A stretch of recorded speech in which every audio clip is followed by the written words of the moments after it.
आप सुन रहे हैं अनाथ लड़की की प्रेम कहानी। इसे लिखा है सत्यम गौतम ने। भाग 3, अंतिम भाग। अर्जुन और साक्षी के अलग होने के बाद दोनों की जिंदगी पूरी तरह बदल गई थी। साक्षी ने गांव की उन तंग गलियों को छोड़ दिया था जहां हर कोने में अर्जुन की यादें बसी थीं। वह शहर चली गई और एक छोटे से एनजीओ में काम करने लगी, जहां उसने अनाथ बच्चों की देखभाल का जिम्मा लिया। दिन भर वह बच्चों के साथ रहती, उन्हें पढ़ाती, उनके साथ खेलती, उनकी छोटी छोटी बातों में उलझी रहती। बच्चों की मासूमियत और उनके सवाल उसे बहुत अच्छे लगते थे। लेकिन रात को जब वह अपने छोटे से किराए के कमरे में अकेली होती तो उसे एक अजीब सा सन्नाटा घेर लेता। अर्जुन की यादें, उसकी हंसी, उसकी बातें उसके दिमाग में बार बार लौट आती।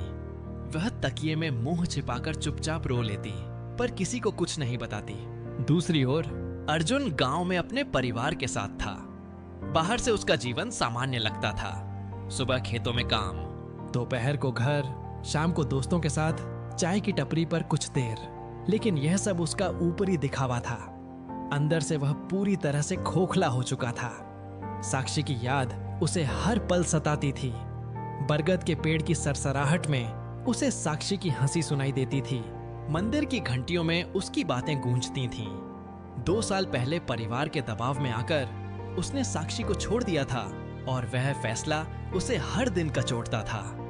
रात को अपने कमरे में वह अकेला बैठता, दीवारों को घूरता और सोचता कि क्या उसने सही किया। आंखों में आंसू आते, पर वह उन्हें पोंछ देता। उसे कोई कमजोरी नहीं दिखानी थी। 2 साल बीत गए। अर्जुन को एक सरकारी नौकरी मिल गई थी। परिवार खुश था। माँ उसे शादी के लिए लड़कियां दिखाने की बात करती। पिता कहते, अब तू समझदार हो गया है। पर अर्जुन का मन उनकी बातों में नहीं लगता। वह चुपचाप सुनता, हाँ हूं करता और अपने कमरे में चला जाता। वहां उसकी मेज पर एक पुरानी डायरी पड़ी थी, जिसमें उसने साक्षी के लिए लिखे कुछ खत छिपाए थे। खत जो उसने कभी साक्षी को भेजने की हिम्मत नहीं की थी। रात को वह उन पन्नों को पलटता, साक्षी का नाम मन में दोहराता और सोचता कि क्या अभी भी कुछ बाकी है। एक दिन अर्जुन अपने पुराने स्कूल के दोस्त रमेश से गांव की चाय की टपरी पर मिला। दोनों ने चाय के गिलास लिए और पुरानी बातों में खो गए। बातों बातों में रमेश ने कहा, अरे भाई, तू तो अब बड़ा अफसर बन गया है, लेकिन कभी साक्षी की याद नहीं आती तुझे? अर्जुन ने हल्के से मुस्कुराकर कहा, बहुत याद आती है भाई उसकी।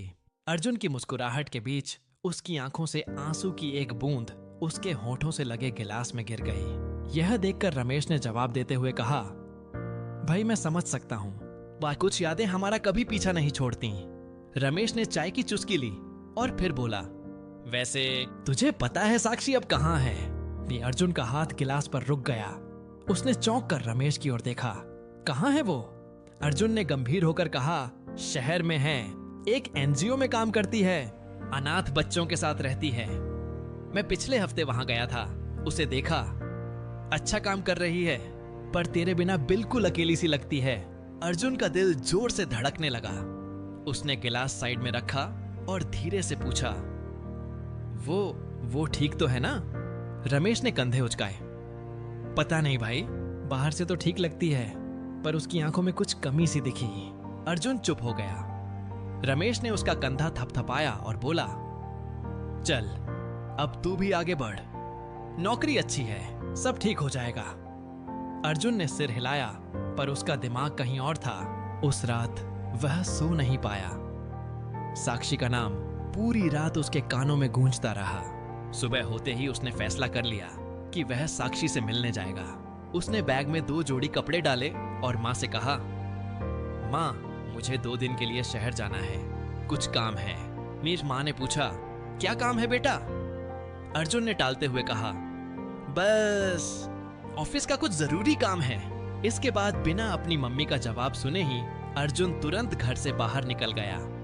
उसकी मम्मी हैरानी से उसे बाहर जाते हुए देखती रही। कुछ देर बस स्टैंड पर बस का इंतजार करने के बाद उसे शहर की बस मिल गई और वह बस में बैठ गया। रास्ते भर वह खिड़की से बाहर देखता रहा, पर मानो उसे साक्षी के अलावा कुछ दिखाई ही नहीं देता था। बस उसे बार बार साक्षी की वो पुरानी मुस्कान याद आ रही थी। शहर पहुंचकर वह उस एनजीओ के दफ्तर गया। वहां का माहौल बहुत सादा था।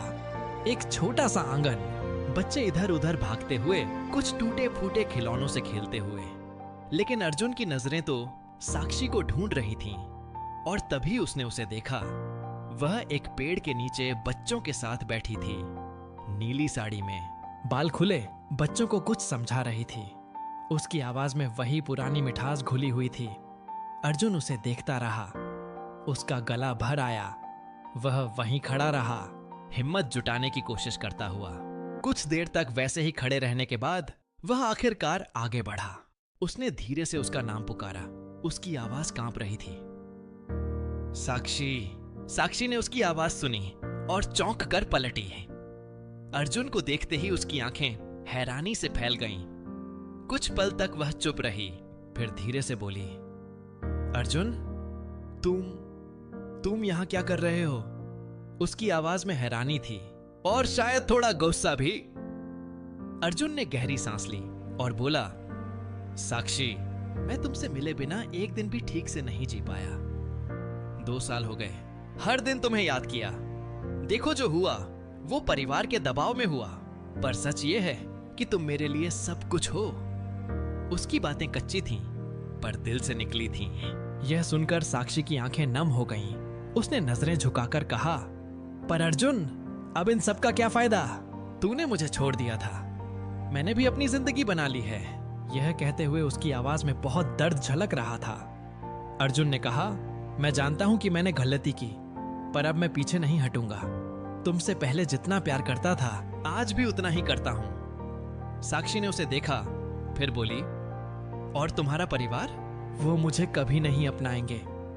अर्जुन ने जवाब दिया, मैं उन्हें समझाऊंगा। अगर वो मुझे खुश देखना चाहते हैं तो उन्हें तुम्हें अपनाना ही होगा। साक्षी चुप रही, वह सोच में डूब गई, फिर बोली, अर्जुन, मैं नहीं चाहती कि तुम अपने माँ बाप से दूर हो जाओ। अगर वो तैयार हो तो ठीक है, वरना मैं अकेले भी ठीक हूं। अर्जुन ने उसकी बात सुनी और सिर हिलाते हुए बोला, मैं पूरी कोशिश करूंगा। वह गांव लौटा।